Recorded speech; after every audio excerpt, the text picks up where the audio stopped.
Il n'a pas encore défait son sac. Antoine est rentré en vitesse hier pour se confiner au grand air. J'ai fait le choix de rentrer chez moi déjà pour voir mes parents, pour voir mes proches. Parce que c'est mieux pour moi, je pense.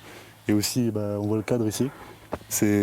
Mentalement, je pense que c'est mieux pendant un mois et demi d'être dans la nature, dans la campagne, que d'être enfermé chez soi, parce que je le peux. Cet étudiant en 3e année de STAPS va devoir se plier à la visioconférence. Un vieux souvenir qui ne l'enchante pas. C'est un peu plus compliqué quand même, parce que déjà, on n'a pas le support physique des profs pour nous aider. Et comment dire, sur un ordinateur, on est là, on est vite distrait. Donc moi, personnellement, j'ai un peu de mal avec ça, quoi. Si certains rentrent chez leurs parents, d'autres font le choix de revenir dans leur appartement étudiant. C'est le cas de Camille. En master de droit, elle a fui Paris et ses parents pour Limoges hier dans la soirée. L'environnement était beaucoup plus calme ici qu'à Paris, là où vivent mes parents. Ensuite, parce que j'ai mes 2 colocataires avec moi, dont une qui est étudiante en droit. Donc c'était plus facile aussi pour s'entraider si jamais on ne comprenait pas, plutôt que de rentrer dans un contexte un peu angoissant. Pour accompagner ses étudiants, l'université de Limoges s'organise. Plus de 250 ordinateurs ont été donnés depuis le début de l'année.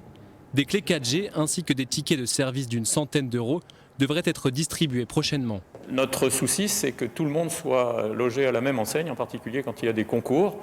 Et la différence par rapport à avril, c'est qu'on a anticipé les choses et qu'on est en mesure maintenant de donner la même formation à tous nos étudiants, et ce pour la totalité de l'année universitaire qui s'annonce. Si la grande majorité des cours devraient se tenir en distanciel, des exceptions pourraient être faites pour les travaux pratiques. Pour le moment, seule la faculté de lettres a annoncé le report de sa rentrée au 9 novembre.